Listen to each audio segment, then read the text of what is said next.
Внимание! Активирована программа «Радиоактивный пепел». Red alert in a Soviet-style nuclear bunker, where a couple of Russians are racing to prevent a catastrophic strike on the United States. Nuclear bombs will be launched in 1 hour. The aim of the quest, the latest gaming craze in Moscow, is to find the nuclear launch codes and deactivate a hidden red button that's already been pressed by a mad Russian general. Of course, it's complete fantasy, but amid the current tensions with Russia, it all feels a little unsettling. Are you worried that something like this could happen in real life? Actually, I'm not. No, I'm not thinking about it. I'm worried because it's very stupid information for both sides. And I know that normal people in all over the world, they don't want any war. Now I know that in school in Russia, they tell to the children the same, that our main enemy is the US, and it sounds ridiculous for me, and I'm totally sure that war is impossible. But not all Russians agree. National television has been broadcasting a mass training exercise involving up to 40 million people across the country to prepare responses, says the government, for a chemical or nuclear attack. It's the biggest rehearsal of its kind since the collapse of the Soviet Union and suggests the Kremlin at least wants Russians to take the threat of war very seriously. Of course, all-out conflict between Russia and the West remains highly unlikely. The principle of mutually assured destruction still holds, just like it did during the Cold War. But with tensions growing over Syria, Ukraine and the Baltic states, analysts say a small risk of contact, misunderstanding and escalation between the nuclear superpowers has become very real. And it's a risk the Kremlin seems keen to spotlight, releasing details of its latest intercontinental ballistic missile being added to its nuclear arsenal. The Satan II, as it's known, will be one of the world's most destructive weapons, guaranteeing Russia's place as a top nuclear power. State television has also upped its hardline rhetoric. In its flagship current affairs show, Russia's top state news anchor, dubbed by critics as the Kremlin's propaganda-in-chief, recently issued a stark warning of global war if, for instance, Russian and US forces clash in Syria. Brutish behaviour towards Russia, declared Dmitry Kiselov, could have nuclear dimensions. It is an apocalyptic vision that adds a further sense of realism to the fantasy quest being acted out by gamers in Moscow. This time, a Cold War nuclear holocaust is averted. Hopefully one in the real world will be too. A remarkable discovery in Jerusalem tonight. Researchers uncovering a stone burial slab, which many now believe held the body of Jesus after his death. National Geographic says it was hidden by marble since at least 1555 AD. A fascinating find in Jerusalem for archaeologists, faithful pilgrims, and historians to ponder the possible resting place of Jesus' body. A restoration team working in Jerusalem says that they think they've found what they believe is the original rock surface where Jesus' body was laid following his crucifixion.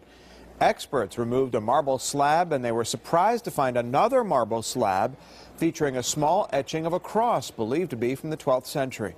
A new ground radar shows cave walls are in fact standing behind other marble panels in that chamber. Israel's Antiques Authority has only granted workers 60 hours to complete their work. Musuni Island off the northern coast of India is in danger of sinking and completely disappearing in the next 10 years. It's often hit by tidal waves and raging floods that have been growing in frequency and intensity. The resulting floods have destroyed about 3/4 of the land on the island. The floods also bring salt water that makes farming impossible. Thousands of people have been left homeless. As if that's not bad enough, there are plans to build a huge coal-friendly power plant in nearby Bangladesh.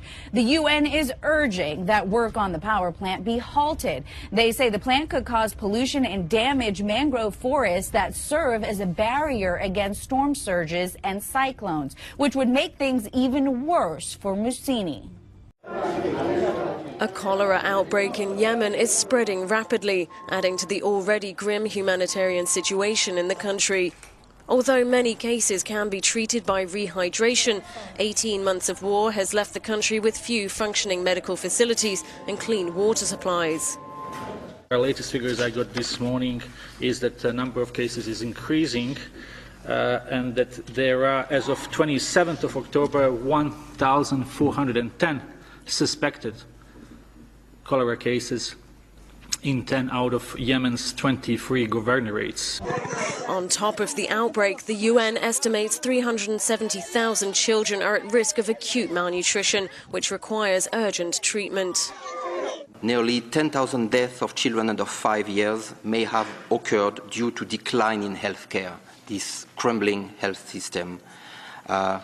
600 health facilities have stopped working, and a fifth of all vaccination centers and district vaccine stores remain closed. The UN's World Food Programme said it had provided food for 3 million people every month since February, but resources are running out. The agency is calling for more than 200 million euros to provide food for the millions who go hungry in Yemen every day. All right, time now is 5:26. Some alarming news this morning. More than half of the world's wildlife has been lost since 1970. A new report released by the World Wildlife Fund says global populations of animals have declined 58% between 1970 and 2012. Animals living in lakes, rivers, and freshwater streams across the world have been hit hardest, with an 81% population decline. That's incredible. Human behavior, things like climate change and pollution, are part of the problem, but the two top factors researchers say are habitat loss and poaching. As our food systems require more space, we lose forests to soybean or acacia or oil palm and things like that, or we are fishing out our oceans of all the fish. The report found that without immediate intervention, global wildlife populations could drop 2/3 by the year 2020. The Virginia transgender bathroom rights case is now officially going to be debated by the Supreme Court. The case revolves around how school board members in Virginia do not want to allow a transgender teenager to use the bathroom he identifies with, but rather the bathroom of his assigned birth. Sharon Minter, the legal director of the National Center for Lesbian Rights, stated, "Obviously, for transgender people, the stakes of this case are incredibly high. Whatever the court rules in Grimm may ensure that transgender people are accepted and included as equal members of our society, or it may relegate them to outsiders for decades to come." The jungle camp has been cleared of refugees, but if you take a ride on the metro in Paris, you can see what's rising in its place. The tents around Stalingrad Square in the northeast of the capital are spreading so rapidly the camp now has 3 separate suburbs: Sudanese, Eritrean and Afghan. The police have tried to destroy this camp more than 20 times, but it still keeps growing. And the word is that the refugees from Calais are on their way here. A Christian charity has taken over responsibility for feeding them. With the cold winter nights closing in, survival on the streets will be impossible without hot food. We think that because of the dismantling of the jungle camp, in the last 3 days we have many more people. As you can see, there are many more tents. Families with babies and young children are living on the pavements here. Many of them have escaped from Darfur. All of them have harrowing personal stories. I spoke to a young business graduate from Sudan. He reached Italy after being rescued in the Mediterranean, adrift for 5 days. He didn't want to show his face. I am one of the victims of the war. I have suffered the war. My family suffered the war, is still suffering the war. You know, my family is scattered. These refugees know they might be scattered by the French police at any time.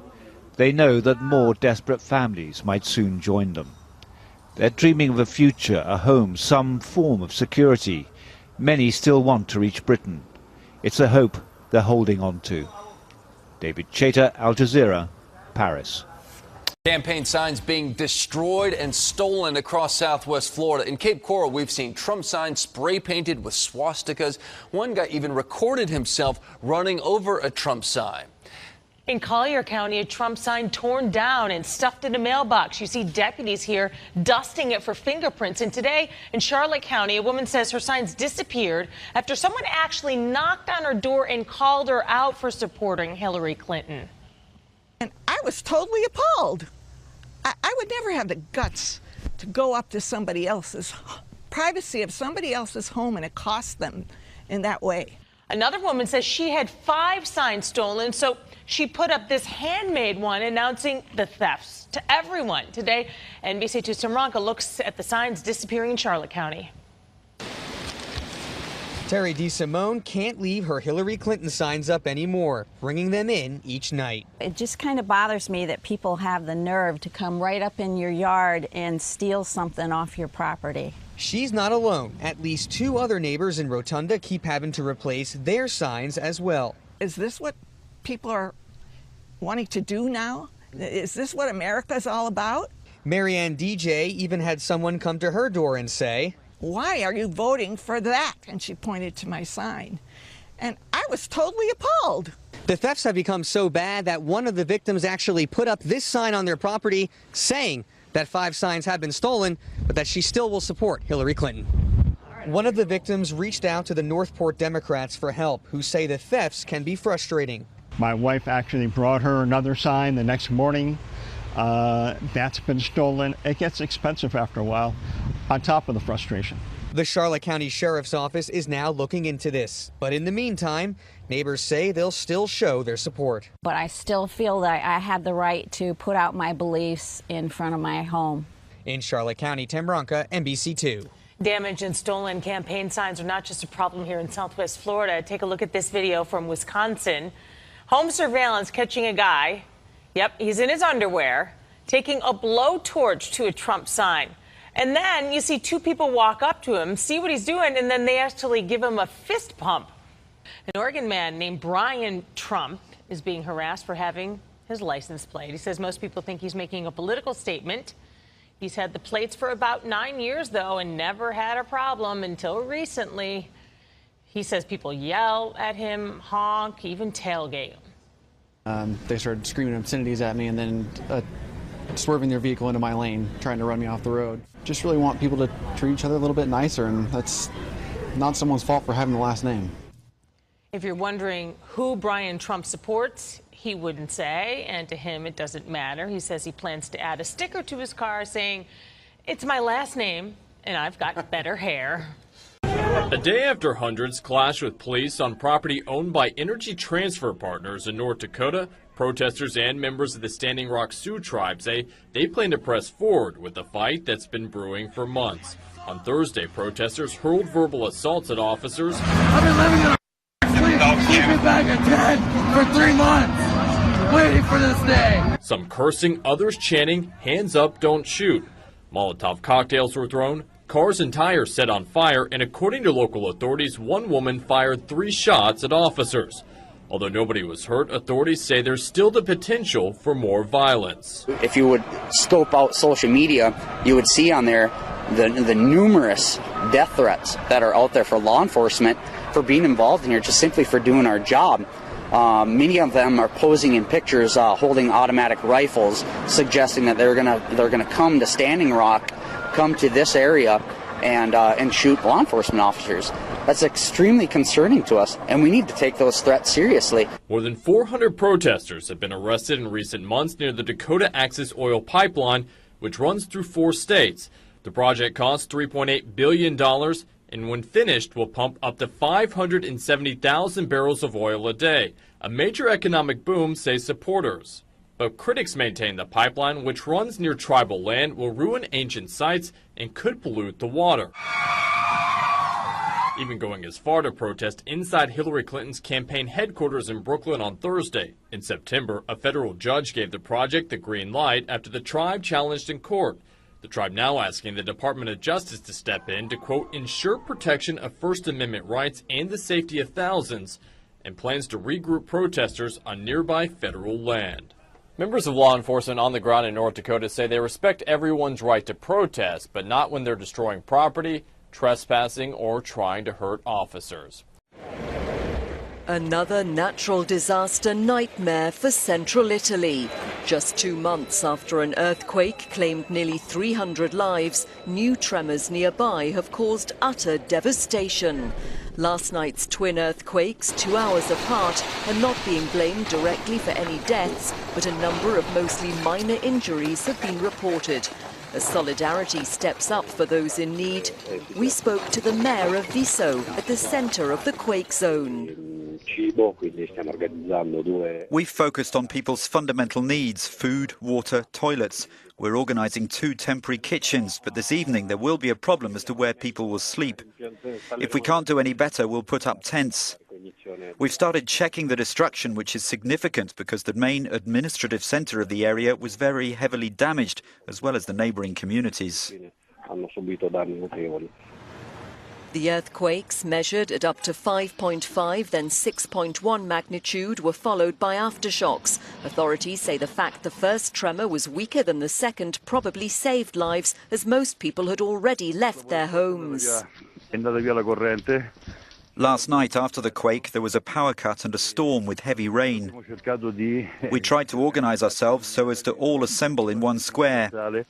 We had to go sector by sector to see if anyone was in difficulty. Fortunately, no one was injured, no one got hurt.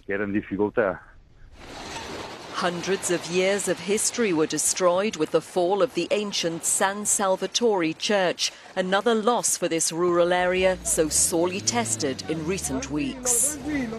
When Islamic State militants retreated from Keyara near Mosul in August, they set fire to the oil wells. Since then, the smoke has hung over the northern Iraqi town, turning everything black, including the sheep.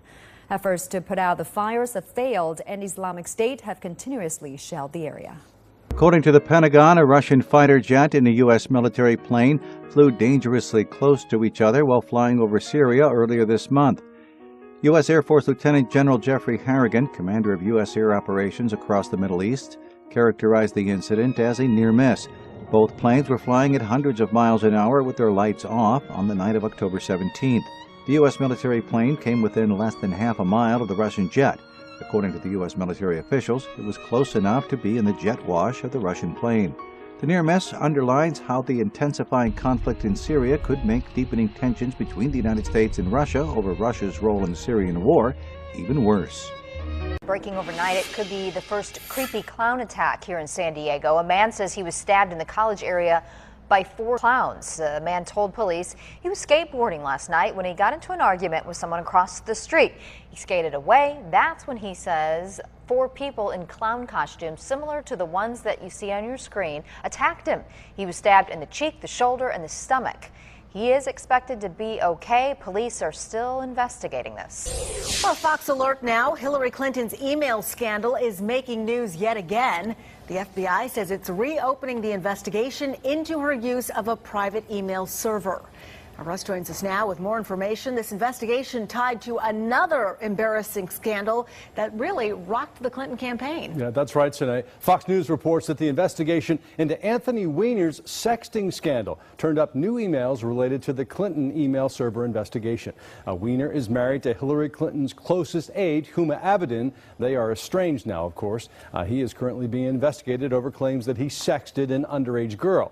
And in a letter to Congress, FBI Director James Comey confirms there are new emails that are, quote, pertinent to this investigation. He goes on to say they must be assessed for their importance and that no one can say at this point if the emails are, quote, significant. Clinton has not yet responded to news of this new investigation. Donald Trump, though, was quick to give the news to his supporters.